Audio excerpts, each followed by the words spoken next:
जंगे पिलासी, जिसे बंगाली जबान में जंगे पलाशी भी कहा जाता है, सन 1757 में बंगाल के नवाब सिराजुद्दौला और अंग्रेज जनरल क्लाइव के दरमियान कलकत्ता से 70 मील दूर पिलासी के मुकाम पर 23 जून को लड़ी गई। जंगे पिलासी में नवाब की शिकस्त हिंदुस्तान में मुसलमानों की आजाद हुकूमत के ताबूत में आखिरी कील साबित हुई। ये वो जंग है जिसमें शिकस्त ने बड़े सगीर का नक्शा ही बदल डाला। इस जंग में फतह से हिंदुस्तान में बरतानवी ईस्ट इंडिया कंपनी के इक़्तिदार का सूरज तुलू हुआ है। 17वीं सदी के अवाइल में हिंदुस्तान के शहंशाह अकबर की वफात हो गई और 1605 में बादशाह का बेटा जहांगीर तख्त नशीन हो गया। मालो दौलत में उस वक्त सिवाय चीन के हिंदुस्तान का पूरी दुनिया में कोई मुकाबिल न था। रोम के उरूज के दौर से ही यूरोप तिजारत के लिए एशिया का मरहूने मिन्नत था और मसाला, कपड़ों के अलावा दूसरी नफीस अशिया के बदले सोना और चांदी मशरिक को देता था। सदियों से दौलत का बहाव मगरिब से मशरिक की तरफ था। मगरिब, खासकर बरतानिया में ऐसा कुछ न बनता था जिसे मशरिक में पसंद किया जाता हो। और फिर बरतानिया में ईस्ट इंडिया कंपनी का कयाम अमल में आया। इस कंपनी ने अपनी अय्यारियों से हिंद की सारी दौलत लूट कर बरे सगीर को वो नाकाबिले तलाफी नुकसान पहुंचाया जिसकी भरपाई आज तक मुमकिन न हो सकी। ब्रिटिश ईस्ट इंडिया कंपनी को सन 1600 ईस्वी में मलिका बरतानिया एलिज़ाबेथ अव्वल के अहदे हुकूमत में हिंदुस्तान में तिजारत का परवाना मिला। इब्तदाई सालों में मुख्तलिफ इलाकों से होते हुए 1608 में ईस्ट इंडिया कंपनी ने हिंद की बंदरगाह सूरत पर कयाम करके अपनी आमद का ऐलान किया। शहंशाह जहांगीर से तिजारत की इजाजत तलब करने बरतानिया ने अपने रुकले पार्लिमान और सिफारतकार सर थॉमस रॉक को शाही एलची के तौर पर भेजा। चूंकि बादशाह जहांगीर को बरतानिया से ताल्लुकात में कोई खासी दिलचस्पी न थी, इस वजह से बरतानिया के सफीर को बादशाह जहांगीर को तिजारती मुआहदे पर राजी करने में 3 साल का अरसा लग गया। बिलाखिर 3 साल की सख्त मेहनत के बाद बमुश्किल थॉमस रो बादशाह से तिजारती मुआहदा करने में कामयाब हुआ। इस मुआहदे के तहत कंपनी और बरतानिया के तमाम ताजरों को सल्तनत हिंदुस्तान की हर बंदरगाह और खरीदो फरोख्त के मकसद के लिए हर मकाम इस्तेमाल करने की इजाजत दी गई। बदले में यूरोपी मसनूआत हिंद को देने का वादा किया गया, मगर तब वहां बनता ही कुछ नहीं था। वक्त के साथ साथ मुगलों की खुशामदी करके बरे सगीर के वसाइल से कंपनी के ताजरों ने भरपूर फायदा उठाया और खूब मुनाफा कमाकर कंपनी को इतना मजबूत कर लिया कि 1670 में बरतानवी बादशाह ने कंपनी को बैरून मुल्क जंग करके 9 आबादियां कायम करने की इजाजत दे दी। बरतानवी कंपनी ने सबसे पहले तो हिंदुस्तान में मौजूद पुर्तगाली, विलंदीजी और फ्रांसीसी हरीफों को शिकस्त दी। यहां तक कि 17वीं सदी के आखिर में कंपनी मुगल हुकूमत से जंग पे आमादा हो गई। 1686 में कंपनी के डायरेक्टर ने बरतानिया से एक बहरी बेड़े में 19 जंगी जहाज, 200 तोपें और 600 फौजी सवार करके बंगाल में मुगल हुकूमत से जंग के लिए रवाना कर दिया। इस जमाने में आखिरी ताकतवर मुगल बादशाह औरंगजेब आलमगीर की हुकूमत थी। सल्तनत मुगलिया की सरहदें काबुल से ढाका तक और कश्मीर से पौंडीचेरी तक 40 लाख मुरब्बा किलोमीटर के रकबे पे फैली थी और मुआशी तौर पर हिंदुस्तान को दुनिया में वही मुकाम हासिल था जो आज के जमाने में अमेरिका को हासिल है। चुनाचे बंगाल के सूबेदार शाइस्ता खान के दस्तों ने हैगली के मुकाम पर ईस्ट इंडिया कंपनी के किले का मुहासरा करके आमदोरफ्त के तमाम रास्ते बंद कर दिए। लेकिन जल्द ही अंग्रेजों ने अपनी शिकस्त तस्लीम की और वो मुगल हुकूमत से सुलह पर मजबूर हो गए। अगरचे दोनों फरीकैन की सुलह से बंगाल का ये मुहासरा तो जल्द ही खत्म हो गया, लेकिन बंगाल की तरह ये सूरत हाल बंबई में भी पेश आई, जहां मुगल अमीरुल बहर सैयदी याकूत ने अंग्रेजों की लूट मार की वजह से एक ताकतवर बहरी बेड़े की मदद से बंबई का मुहासरा कर लिया। लेकिन बंबई में मुगलों की तरफ से अंग्रेजों के किले का मुहासरा 15 माह तक तवील हो गया। अगरचे मुगल चाहते तो हमला करके जल्द ही किले पर कब्जा कर सकते थे, लेकिन उन्हें मालूम था कि अशियाए खुर्दोनौश की किल्लत की वजह से अंग्रेज ज्यादा अरसे किले में महसूर नहीं रह सकते। चुनाचे बजाय हमला करने के मुगल अमीर ने सिर्फ दूर से गोलाबारी पर ही इक्तिफा किया। 15 माह की बेसूद कोशिशों के बाद बिलाखिर अंग्रेजों की हिम्मत जवाब दे गई और अंग्रेजों ने अपने 2 सफीर शिकस्त की शराइत तय करने और बादशाह औरंगजेब से मुआफी तलब करने शहंशाह के दरबार में भिजवा दिए। कई माह की लगातार कोशिश के बाद सितंबर 1690 में बिलाखिर अंग्रेज सफीर मुगल बादशाह औरंगजेब आलमगीर के दरबार तक रसाई हासिल करने में कामयाब हो गए। सफीरों के अलावा बरतानवी हुकूमत ने भी कंपनी की साजिशों की मुगल बादशाह से मुआफी मांगी और सरकारी सतह पर मुजम्मत की। बादशाह औरंगजेब ने अंग्रेजों की मुगलों से जंग लड़ने की कोशिश के एवज 1.5 लाख रुपए हर्जाना तय करके कंपनी की अर्जी इस शर्त पर कबूल की कि अंग्रेज आइंदा फर्माबरदारी का वादा करें और बंबई में ईस्ट इंडिया कंपनी का सदर जॉन चाइल्ड, जो उस सारी साजिश का कायद था, उसे हिंदुस्तान से निकाला जाए। यूं जिल्लत आमेज शिकस्त के बाद मुगल हुकूमत की तमाम शराइत कबूल करके अंग्रेजों की गुलू खलासी हुई। बहरहाल, अगर मुगलों का ये आखिरी ताकतवर बादशाह औरंगजेब अंग्रेजों को उस वक्त मुआफी न देता और उन्हें हिंदुस्तान से बाहर निकाल देता तो बरे सगीर पर कभी अंग्रेज हुकूमत न कर सकते थे। लेकिन अंग्रेजों ने मुगल बादशाह की इस मुआफी का भरपूर फायदा उठाया। 1707 में बादशाह औरंगजेब की वफात के साथ ही हिंदुस्तान में मुगलिया सल्तनत का जवाल भी शुरू हो गया। औरंगजेब अजीम मुगल शहंशाहों में सबसे आखिरी साबित हुआ। अपने दौरे हुकूमत में औरंगजेब ने मुगल सल्तनत को हर तरफ फैला दिया था। औरंगजेब के अहद में मुगलिया हुकूमत अफगानिस्तान और कश्मीर से लेकर राजकुमारी तक और गुजरात से लेकर आसाम अराकान तक फैली हुई थी। खुशहाली का यह आलम था कि हुकूमत की आमदन करोड़ों रुपयों की गैर मुल्की तिजारत से 2 गुनी हो गई थी। अपनी मौत के वक्त औरंगजेब इतनी बड़ी और खुशहाल सल्तनत छोड़ के गया था जिसकी मिसाल हिंदुस्तान की तारीख में नहीं मिलती। लेकिन ये मुगलों की बदकिस्मती थी कि इस शानदार सल्तनत को संभालने के लिए जिन दानिशमंद जानशीनों की जरूरत थी वो औरंगजेब के बाद मुगलिया सल्तनत को कभी मुयस्सर न हो सके। बादशाह की वफात के बाद शहजादों के दरमियान तख्त के लिए निहायत खूनरेजी हुई और इस खाना जंगी की वजह से रफ्ता रफ्ता मुगलिया सल्तनत कमजोर होती गई। औरंगजेब की वफात और मुगल खानदान की बाहमी खाना जंगी के नतीजे में हिंदुस्तान में मुख्तलिफ बागी जमातें हरकत में आ गईं। चुनाचे मुगलों के पुराने दुश्मन राजपूतों के अलावा शुमाली हिंद में सिखों की एक नई बागी जमात भी मैदान में आ गई जो मुगलों के लिए राजपूतों से भी ज्यादा खतरनाक साबित हुई। साथ ही दक्कन में मुगल हुकाम की नाअहली से वो मरहट भी दोबारा हरकत में आ गए जिन्हें बादशाह औरंगजेब ने मुकम्मल खत्म कर दिया था। रोज बरोज बढ़ती हुई बगावतों ने मुगल सल्तनत के इस्तेहकाम को खतरे में डाल दिया। साथ ही मुख्तलिफ रईसों और जंगजुओं ने औरंगजेब के बाद बनने वाले ऐशुर इशरत के दिलदादा कमजोर शहंशाहों को अपने काबू में किए रखा, जिसके नतीजे में सरहदों के चारों अतराफ नई ताकतवर सल्तनतें उभरने लगीं और मुगलों की जमीनों पर कब्जा करना शुरू कर दिया।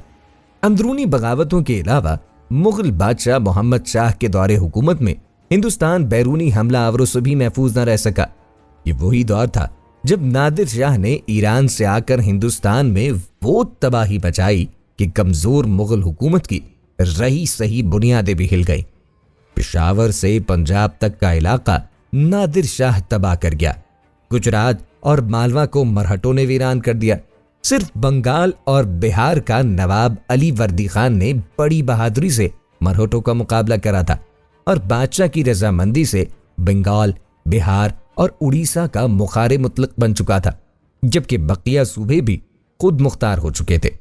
हिंदुस्तान का नुकसान यहीं पर खत्म नहीं हुआ, बल्कि इस नुकसान की इंतहा तो तब हुई जब जुनूबी हिंद और दक्कन में अंग्रेज और फ्रांसीसी भी इतने ताकतवर हो गए कि वो गैर मुल्की होने के बावजूद अपने अपने इक़्तिदार के लिए जंग लड़ रहे थे। गर्ज कि मुगल हुकूमत सिर्फ दिल्ली और गिरदो नवाह तक महदूद होकर रह गई थी और कमजोर मुगल बादशाहों की हिंदुस्तान में कोई वक़्त न रह गई थी। चुनाचे मुगल हुकूमत में होने वाली इस खाना जंगी और लाकानूनियत का बरतानवी ईस्ट इंडिया कंपनी ने भी भरपूर फायदा उठाया।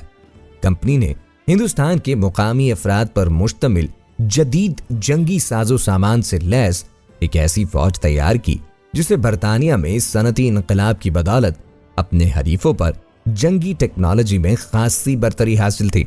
चुनाचे मुगल बादशाह अहमद शाह के दौर में कर्नाटक में अंग्रेजों और फ्रांसीसियों के दरमियान 1749 में होने वाली तारीखी जंग में कर्नाटक का नवाब अनवरुद्दीन मारा गया और इस जंग में फ्रांसीसियों ने अंग्रेजों पर फतह हासिल की।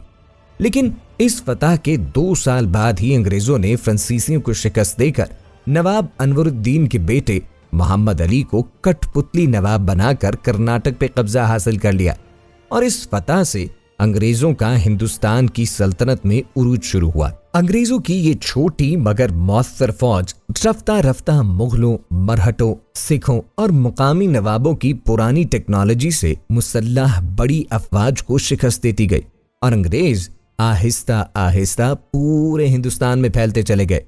चुनाचे कर्नाटक के बाद अंग्रेजों ने दक्कन के निजाम सलाबत जंग को इत्तेहादी बनाकर दक्कन पर इक़्तिदार हासिल कर लिया। कर्नाटक और दक्कन के बाद अब अंग्रेजों की नजर बंगाल, बिहार और उड़ीसा पर थी। बंगाल बरसगीर की अमीर तरीन नीम खुद मुख्तार रियासत थी। मुगल हुकूमत को 50% आमदन बंगाल की रियासत से ही होती थी। बंगाल सिर्फ हिंदुस्तान ही में नहीं बल्कि पूरी दुनिया में टेक्सटाइल और जहाज साजी का बहुत बड़ा मरकज समझा जाता था। इलाके के लोग रेशम, सूती मलबूसात, स्टील, पोटाशियम नाइट्रेट और ज़रई और सनती सामान बरामद करके खूब कमाते थे।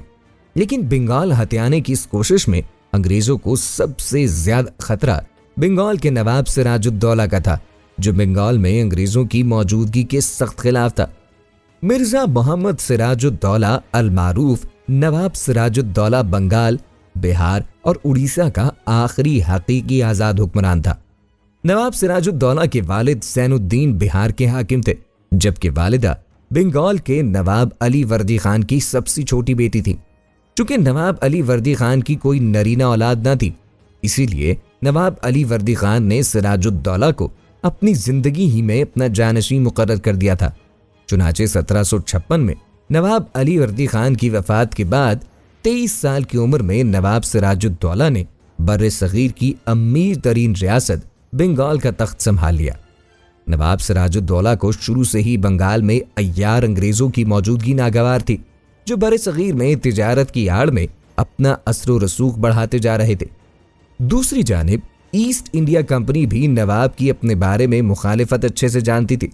चुनाचे कंपनी ने नवाब के तख्त नशीन होते ही नवाब के खिलाफ साजिशें शुरू कर दी। कंपनी ने नवाब की इजाजत के बगैर कलकत्ता में अपने किलों की तोसी शुरू कर दी और अपने सिपाहियों की तादाद भी बढ़ा दी, जो मुआहिदों की खुली खिलाफ वर्जी थी।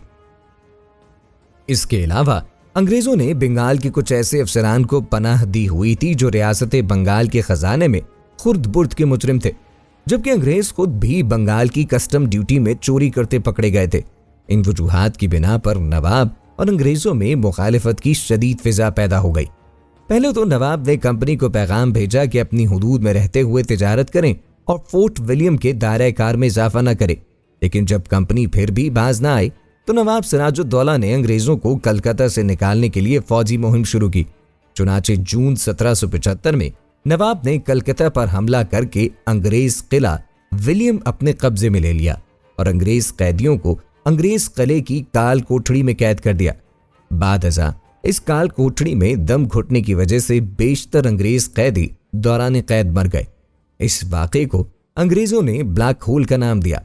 जब अंग्रेजों को यह यकीन हो गया कि वो बंगाल के नवाब को जंगी मैदान में शिकस्त नहीं दे सकते, तो उन्होंने नवाब के मुखालिफिन के साथ रवाबित शुरू कर दिए। इन मुखालिफिन में सर फहरिस्त बंगाल की फौज का सिपा सालार मीर जाफर अल-मशहूर गद्दार बंगाल था। मीर जाफर बंगाल के मरहूम नवाब अली वर्दी खान का बहनोई था, जो कि फितरतन एक लालची इंसान था। अंग्रेजों ने उस गद्दार की लालची फितरत को भांपते हुए उसे नवाब के खिलाफ कंपनी की मदद के बदले फतह की सूरत में बंगाल की नवाबी का लालच देकर अपने साथ मिला लिया। दूसरे मुखालिफिन में नवाब की खाला घसीटी बेगम, पूर्णिया जिले का नवाबो चचेरा भाई शौकत जंग और बंगाल के बैंक के सरबराह खानदान से मेहताब चंद और स्वारुप चंद शामिल थे। नवाब सिराजुद्दौला ने अपनी खाला की साजिश से बाखबर होने के बाद उसकी सारी जायदाद जब्त कर ली और उसका हुकूमती ओहदा मीर जाफर को दे दिया, जिसने अपनी गद्दारी से बंगाल को नाकाबिले तलाफी नुकसान पहुंचाया। बहरहाल अपनी खाला की साजिश से निमटने के बाद नवाब ने शौकत जंग की तरफ तवज्जो मबजूल की और 16 अक्टूबर 1756 को सिराजुद्दौला ने राजा राम नारायण की मदद से शौकत जंग को बिनहारी के मुकाम पर शिकस्त दी। इस जंग में शौकत जंग मारा गया। इस तरह नवाब सिराजुद्दौला ने फोर्ट विलियम और कलकत्ता के साथ पूर्णिया का इलाका भी फतह कर लिया। लेकिन इस दौरान नवाब की तरह नवाब के अंदरूनी और बैरूनी दुश्मनों ने भी अपनी सरगर्मियां जारी रखी और मद्रास, जो कि हिंदुस्तान में अंग्रेजों का सबसे मजबूत गढ़ था, जनरल क्लाइव और वॉटसन बर्री और बहरी अफवाज लेकर मुख्तलिफ इलाकों पर कब्जा करने लगी। इस कार्रवाई के दौरान चूंकि राजा मानिक राम ने भी अंग्रेजों के खिलाफ कोई मज़ाहिमत न की, चुनाचे 2 जनवरी 1757 को अंग्रेजों ने कलकत्ता पर बआसानी दोबारा कब्जा कर लिया। जब नवाब ने कलकत्ता का रुख करना चाहा तो गद्दारों ने कंपनी को खुफिया पैगामात पहुंचाना शुरू किए और 4 फरवरी 1757 को क्लाइव ने हंगामी तौर पर नवाब के फौजी खेमों पर हमला कर दिया। इस नागहानी हमले में नवाब की फौज को जबरदस्त जानी नुकसान हुआ और मजबूरन नवाब ने अंग्रेजों के साथ सुलह का मुआहिदा कर लिया। इस मुआहिदे के तहत बंगाल के तमाम मकबूजात दोबारा कंपनी को वापस मिल गए। इसके अलावा तावान के तौर पर अंग्रेजों को सिक्का साजी और किलाबंदियों के हुकूक भी दिए गए। लेकिन इस मुआहिदे के बावजूद नवाब और अंग्रेजों के दरमियान ये सुलह आर्जी साबित हुई और 5 माह बाद ही ये मुआहिदा खत्म हो गया। कंपनी ने नवाब की मर्जी के खिलाफ फ्रांसीसी मकबूजात पर कब्जा करना शुरू कर दिया, जिसके नतीजे में कुछ फ्रांसीसी नवाब के पास पनाह लेने आ गए, जिन्हें अंग्रेजों ने नवाब से वापस मांगा। लेकिन नवाब ने अंग्रेजों को इनकार कर दिया।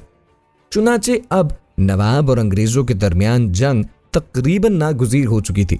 लेकिन इस दौरान नवाब सिराजुद्दौला को मरहटों और अहमद शाह अब्दाली के दोबारा हिंदुस्तान पर हमला आवर होने की परेशानी भी थी, जिसकी वजह से नवाब अपनी पूरी फौज को अंग्रेजों से मुकाबले के लिए इस्तेमाल नहीं कर सकता था। चुनाचे अब नवाब ने अंग्रेजों के खिलाफ फ्रांसीसियों से इत्तेहाद कर लिया। दूसरी जानिब गद्दारों से राब्ते में रहकर अंग्रेजों ने नवाब की हर हरकत पर नजर रखी हुई थी। चुनाचे अंग्रेजों ने नवाब के खिलाफ अपनी फौजी सरगर्मियां तेज कर दी और 16 जून 1757 को अंग्रेज जनरल क्लाइव ने शुमाली इलाकों पर हमला करके कतवत पर कब्जा कर लिया। कतवत पर अंग्रेजों के कब्जे के नतीजे में बंगाल के नवाब और अंग्रेजों के दरमियान आखिरी और फैसला कुन जंग लाजिम हो गई थी।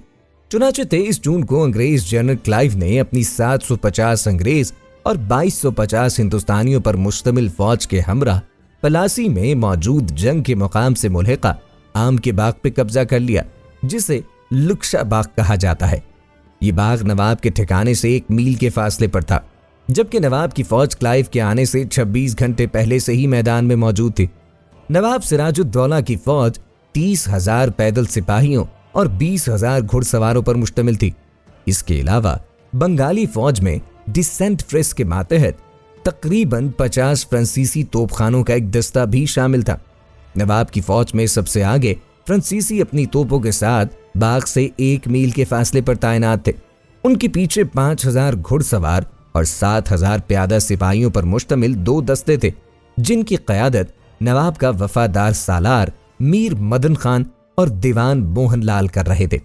45,000 की बकिया फौज ने छोटी पहाड़ी से बाग के जुनूबी जाविये के मशरक में 730 मीटर की पोजीशन तक एक कौस की सूरत में खड़ी थी, जिसका जाहिरी मकसद क्लाइव की फौज को घेरना था। इस फौज के दाएं बाजू की कमान राय दरलुब के पास थी, मरकज यार लुत्फ खान, जबकि बाएं बाजू जो कि अंग्रेजों के करीब तरीन तैनात था, उसकी कमान नवाब की फौज के सिपाहसालार मीर जाफर के पास थी। बहरहाल बदकिस्मती से फौज के दाएं बाजू, बाएं बाजू और मरकज तीनों ही के सालार राय दरलुब, यार लुत्फ खान और मीर जाफर अंग्रेजों से मिल चुके थे। इन सालारों ने अपने मफाद की खातिर नवाब सिराजुद्दौला से गद्दारी करके नवाब की शिकस्त और अंग्रेजों की जीत का रास्ता हमवार किया।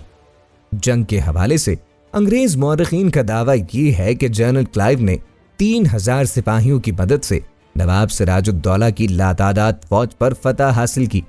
अंग्रेज मौरखीन के मुताबिक इस जंग का आगाज फ्रांसीसियों ने अंग्रेजी फौज पर गोलाबारी करके किया, जिसके नतीजे में क्लाइव की फौज से 10 अंग्रेज और 20 हिंदुस्तानी शदीद जख्मी हुए। इस नुकसान की वजह से क्लाइव की फौज ने पीछे हटने का फैसला किया और दोबारा से बाग में पनाह ले ली। इसके बाद 3 घंटों तक दोनों तरफ से कोई पेशकदमी न की गई। इसी दौरान मैदान जंग में मूसलाधार बारिश शुरू हो गई। अंग्रेजों ने हिफाजती इक़दाम करते हुए अपनी तोपों को तरपाल से ढांप लिया, जबकि नवाब की फौज के पास अपनी तोपों को ढांपने के लिए तरपाल न थे, जिसकी वजह से नवाब की फौज का सारा बारूद भी कर नाकारा हो गया। बारिश रुकने के बाद नवाब के वफादार सिपह सालार मीर मदन ने कयास किया कि बारिश की वजह से अंग्रेजों की फौज का बारूद भी नाकारा हो गया होगा। चुनाचे मीर मदन ने अपने दस्ते के हमराह क्लाइव की फौज पर हमलावर होने के लिए अंग्रेज फौज की तरफ पेशकदमी की, लेकिन अंग्रेजी फौज ने अचानक से गोलाबारी शुरू कर दी, जिसके नतीजे में मीर मदन शदीद जख्मी हो गया और बादशाह इंतकाल कर गया। साथ ही नवाब की फौज को जबरदस्त जानी नुकसान भी उठाना पड़ा। जब नवाब को मीर मदन के जख्मी होने की इत्तला मिली तो नवाब सख्त परेशान हुआ और उसने अपने सिपह सालार मीर जाफर को आगे बढ़ने का कहा, लेकिन उस गद्दार ने बजाय अंग्रेजों की तरफ पेशकदमी करने के क्लाइव को आगे बढ़ते रहने का पैगाम भेजा। इसी दौरान राय दरलुब नवाब को इस बात पर कायल करने में कामयाब हो गया कि नवाब जंग को सालारों पर छोड़कर कुछ सिपाहियों के हमराह दारुल हुकूमत मुर्शिदाबाद रवाना हो जाएं। चुनाचे नवाब राय दरलुब के इस मशवरे से मुत्तफिक होकर अपने ऊंट पर सवार होकर 2000 सिपाहियों के हमराह मुर्शिदाबाद के लिए निकल पड़े। दूसरी तरफ मैदान जंग में अंग्रेज फौज ने फ्रांसीसियों और नवाब की वफादार फौज पर गोलाबारी जारी रखी, जबकि मीर जाफर इस दौरान लाताल्लुक खड़ा रहा और उसने नवाब के ताक़ुब में सिपाही रवाना कर दिए। और यूं पिलासी की इस जंग में अंग्रेज ने मीर जाफर की गद्दारी की बदौलत अपनी अय्यारी से फतह हासिल की। हालांकि तारीखी रिवायात के मुताबिक मीर जाफर ने कुरान पर हाथ रखकर नवाब को अपनी वफादारी का हलफ दिया था। बहरहाल मुसलमान मौरखीन अंग्रेज मौरखीन के इस दावे से कि जनरल क्लाइव ने सिर्फ 3000 सिपाहियों की मदद से नवाब सिराजुद्दौला की लातादाद फौज पर फतह हासिल की मुत्तफिक नहीं, क्योंकि खुद नवाब की फौज का बेशतर हिस्सा जनरल क्लाइव के साथ मिला हुआ था, जिसकी वजह से नवाब की शिकस्त इस जंग में यकीनी थी। इस पर भी अगर नवाब सिराजुद्दौला का अहम और वफादार सिपह सालार मीर मदन न मारा जाता तो नतीजा कुछ और होता।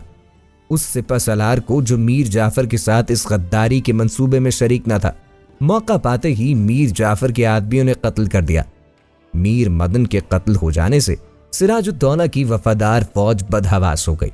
उसके अलावा इस जंग में नवाब की फौज के 500 सिपाहियों की मौत, जबकि क्लाइव के सिर्फ 27 सिपाहियों का मरना और 50 सिपाहियों का जख्मी होना भी कोई ताज्जुब खेज नहीं, क्योंकि नवाब के सालारों की तरह तोप खाने को भी पहले ही खरीद लिया गया था और तोपों में पानी डलवाकर तोपों को नाकारा कर दिया गया था।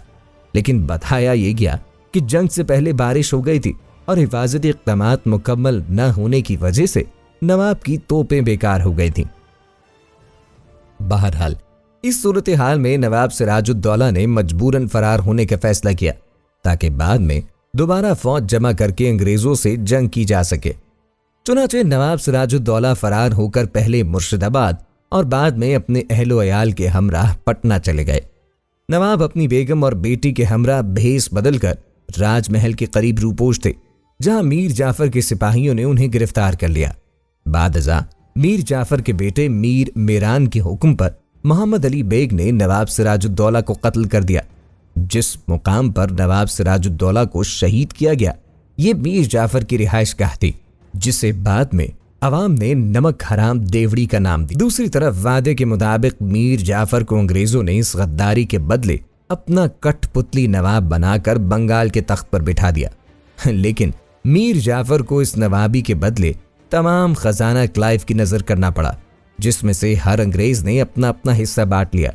इस तरह मीर जाफर की हिर्सो गद्दारी की बदौलत पहले तकरीबन सारा बंगाल और फिर हिंदुस्तान भी अंग्रेजों के कब्जे में चला गया।